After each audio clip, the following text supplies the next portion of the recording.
नमस्कार, मैं हूं कपिल और आप देख रहे हैं नेक्स्ट 9 न्यूज। हम बात कर रहे हैं परवेज मुशर्रफ के बारे में, जिनका 79 साल की उम्र में निधन हो गया और ये निधन लंबी बीमारी के चलते हुआ। बात करी जाए कि उन्होंने अपनी अंतिम जो सांसें वो कहां पर ली, तो दुबई में वो लगातार काफी सालों से रह रहे थे, क्योंकि तबीयत जो है उनकी लगातार खराब चल रही थी और इसी के चलते वो दुबई में थे। हालांकि ये भी कहा जाता है कि जिस तरीके से लगातार उन्होंने कई सालों तक पाकिस्तान पर जो है पाकिस्तान की सेना को अपने कंट्रोल में रखा और उसके बाद तख्ता पलट हुआ, उनके हाथ से सत्ता चली गई और उनके ऊपर कई तरह के ट्रायल भी चले, कई तरह के केस चले। और इन केस में यह भी कहा गया था कि पाकिस्तान की जो कोर्ट है उसने परवेज मुशर्रफ को काफी सख्त सजाएं दी थी और इसी के चलते कहीं ना कहीं उन्हें दुबई भागना पड़ा या फिर वो चले गए थे। इस तरह की जो तमाम खबरें हैं वो लगातार प्राप्त होती रही थी, लेकिन आज 79 साल की उम्र में लंबी बीमारी के बाद उनका निधन हो गया है और कई अंग जो थे वो उन्होंने काम करना बंद कर दिया था। परवेज मुशर्रफ का जिक्र जो है वो न सिर्फ भारतीय करते हैं बल्कि पाकिस्तान को तो याद रहेगा, क्योंकि वो वहां के जो सेना के अगर चीफ कहें तो वो भी रहे और जिस तरीके से करगिल की लड़ाई हुई थी उसके बाद लगातार जो है वो भारत की जनता शायद ही ये नाम कभी भूल पाएगी। हालांकि उनके निधन के बाद तमाम जो है वो ट्वीट्स का दौर जारी है। तमाम जो पाकिस्तानी नेता हैं या फिर और तमाम बड़े लोग हैं वो अलग अलग तरीके से उनके निधन के बाद अपनी प्रतिक्रिया दे रहे हैं। लेकिन अगर बात करी जाए उनके जन्म की, तो दिल्ली में जब वो अपने घर में पहुंचे थे तो उसको देखने के बाद कहीं ना कहीं वो भावुक हो गए थे। और ये लाजमी है कि कोई भी इंसान जब इतने सालों बाद अपने पुराने घर को देखता है, हालांकि अगर हम राज्य की बात करें या देश की बात करें, जब हम किसी सेम देश में रहते हैं तब हमारी जो भावनाएं वो अलग होती है, लेकिन वो पाकिस्तान चले गए थे और उसके बाद कहीं ना कहीं ऐसा होना जो है वो भावुक होना लाजमी था। तो परवेज मुशर्रफ के जो संबंध है वो भारत से किस तरीके के रहे ये हम और आप बखूबी जानते हैं। करगिल की एक बड़ी लड़ाई हुई, हालांकि इसमें उन्हें हार नसीब हुई, लेकिन इस हार के बाद कई सालों बाद उन्होंने तमाम तरह के राज खोले। उन्होंने बताया कि किस तरीके से जो करगिल की लड़ाई थी उसको उन्होंने अंजाम दिया। और उसके बाद अगर बात करी जाए तो मनमोहन सिंह के साथ भी उनके रिश्ते रहे।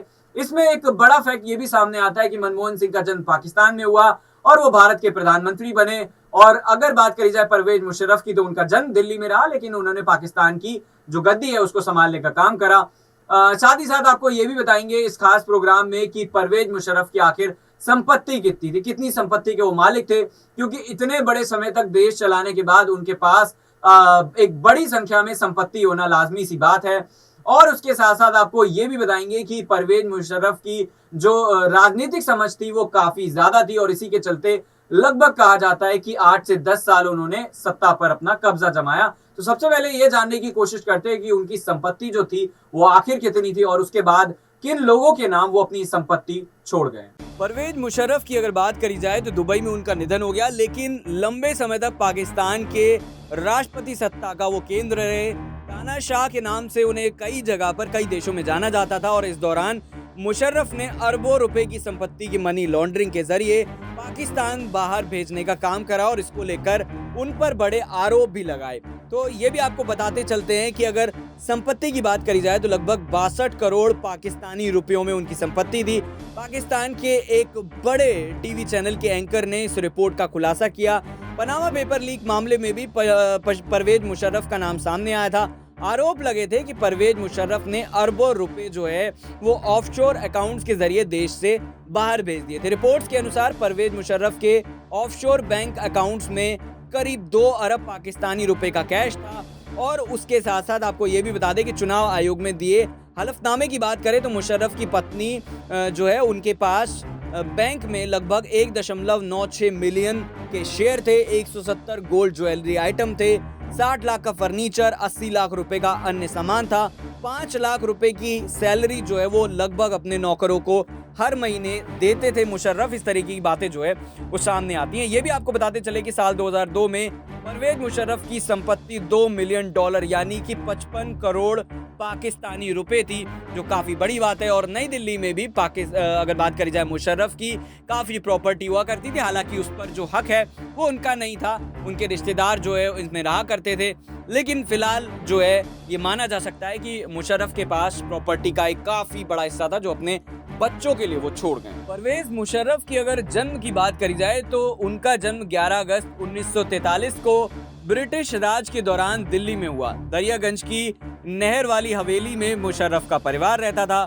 उनके पिता सैयद मुशर्रफुद्दीन ब्रिटिश राज में सिविल सर्वेंट थे, जबकि लखनऊ की रहने वाली माँ बेगम जरीन हाउसवाइफ थी। आपको ये भी बताते चले कि उनके पास एक बड़ी जो है वो संपत्ति थी। क्या थी और कितनी थी वो संपत्ति, उसकी भी बात करेंगे, लेकिन फिलहाल आपको ये भी बताते चले कि ब्रिटिश राज के दौरान जन्मे परवेज मुशर्रफ ने दुबई में अपनी अंतिम सांसें ली। उनके परिवार की बात करी जाए तो उनकी पुश्तैनी हवेली आज भी दिल्ली में है। उनके बचपन के कुछ साल भी दिल्ली की गलियों में बीते। खास बात यह है कि 2001 साल में तत्कालीन पाकिस्तानी राष्ट्रपति मुशर्रफ के दौरे पर आए थे और अपनी हवेली वाली गलियों को देखने के दौरान भावुक हो गए थे। काफी देर तक वो अपने बचपन की जगह को निहारते रहे। इस दौरान हवेली में रहने वाले कई बुजुर्ग और रिश्ते नातेदारों से भी पाकिस्तान की सर्वोच्च शख्सियत ने आगे बढ़कर बातचीत की। आपको बता दें 11 अगस्त 1943 में परवेज मुशर्रफ का जन्म नई दिल्ली के दरियागंज में हुआ था, जो कि मैंने आपको पहले भी बताया। इसका अगर शाब्दिक अर्थ देखें तो वो नहर के किनारे घर के तौर पर जाना जाता है। मुशर्रफ अपने परिवार में 3 भाइयों में से दूसरे नंबर पर थे। बड़े भाई डॉक्टर जावेद मुशर्रफ एक अर्थशास्त्री हैं जो फिलहाल रोम में रहते हैं। वही छोटे भाई की अगर बात करी जाए तो वो नावेद मुशर्रफ हैं और वो अमेरिका में फिलहाल काम करते हैं।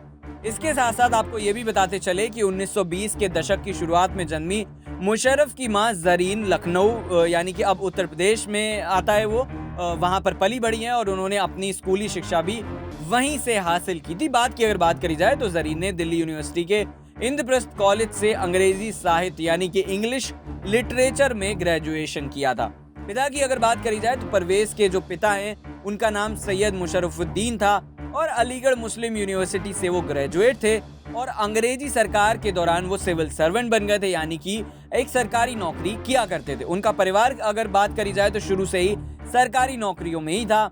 सैयद के जो परदादा थे वो टैक्स कलेक्टर थे और जबकि नाना जो थे वो जज थे, यानी कि माना जा सकता है कि जो उन्होंने राष्ट्रपति तक का सफर तय किया वो जो दिमाग था वो कहीं ना कहीं उनके जो बाप दादाओं से उन्हें कहीं ना कहीं विरासत में मिला था। बंटवारे के चलते अगर बात करी जाए 1947 में मुशर्रफ के पिता सैयद अपने परिवार सहित पाकिस्तान चले गए थे और वहां बड़े नौकरशाह बन गए। उस दौरान मुशर्रफ की उम्र सिर्फ 4 साल थी, लेकिन किसने सोचा था कि ये 4 साल का बच्चा एक दिन आने वाले वक्त में इतना बड़ा नाम बन जाएगा पाकिस्तान के अंदर। आपको ये बताते चले कि करीब 10 साल बाद यानी कि 1957 में उनका पूरा परिवार पाकिस्तान जो है वो लौट आया, जहां परवेज की स्कूली शिक्षा कराची के सेंट पैट्रिक स्कूल में हुई और कॉलेज की पढ़ाई लाहौर के फोरमैन क्रिश्चियन कॉलेज में हुई। मुशर्रफ का सबसे प्रिय विषय यानी फेवरेट सब्जेक्ट जो है वो गणित था। बाद में उन्होंने अर्थशास्त्र ले लिया था और इसमें उनकी खासी रुचि भी थी। सेना की अगर बात करी जाए तो 1961 में 18 साल की उम्र में मुशर्रफ पाकिस्तान सेना में शामिल हुए।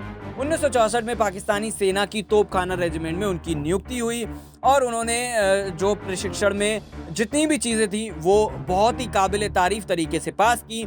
अक्टूबर 1998 में मुशर्रफ को जनरल का ओहदा मिला और उसके बाद वो सैन्य प्रमुख बन गए। साल 1999 में सैन्य तानाशाह मुशर्रफ ने बिना खून यानी कि बिना कुछ किए तत्कालीन प्रधानमंत्री नवाज शरीफ की सरकार का तख्ता पलट कर दिया, पाकिस्तान की बागडोर संभाल ली और 20 जून 2001 से लेकर 18 अगस्त 2008 तक वो लगातार हमने आपको बताया कि किस तरीके से उन्होंने पाकिस्तान की सत्ता को संभालने का काम करा।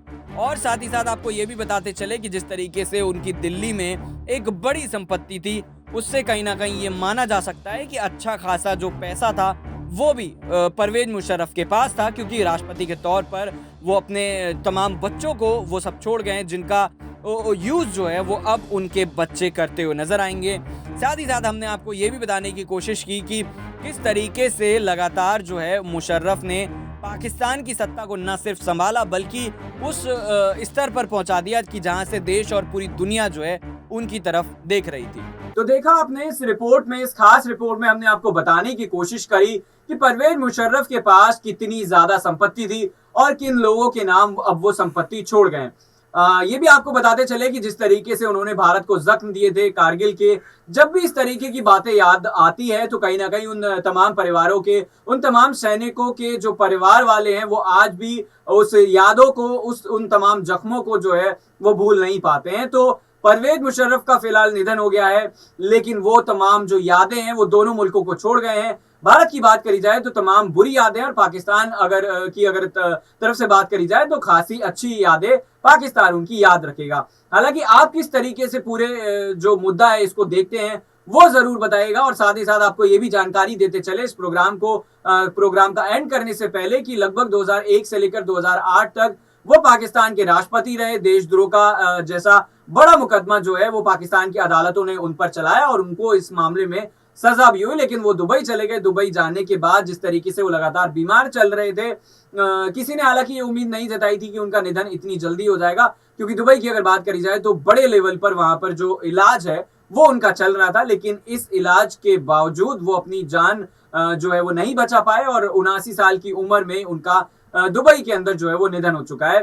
तो फिलहाल हमने आपको ये बताने की कोशिश करी कि इस खास रिपोर्ट से कि परवेज मुशर्रफ का पूरा जो राजनीतिक कद था वो किस तरीके का था, संपत्ति उनके पास कितनी थी, और जब वो भारत आए तो क्या क्या उनकी जो यादें थी वो रही। और उसके साथ साथ हमने आपको ये भी बताने की कोशिश करी कि मनमोहन सिंह जो पाकिस्तान में जन्मे थे वो भारत के माफ कीजिएगा प्रधानमंत्री बने, वहीं दिल्ली में जन्मे परवेज मुशर्रफ पाकिस्तान की गद्दी संभालते हुए नजर आए। फिलहाल इस खास पेशकश में इतना ही, लेकिन आपका क्या सोचना है कमेंट करके जरूर बताइएगा। फिलहाल देखते रहिए नेक्स्ट 9 न्यूज। नमस्कार।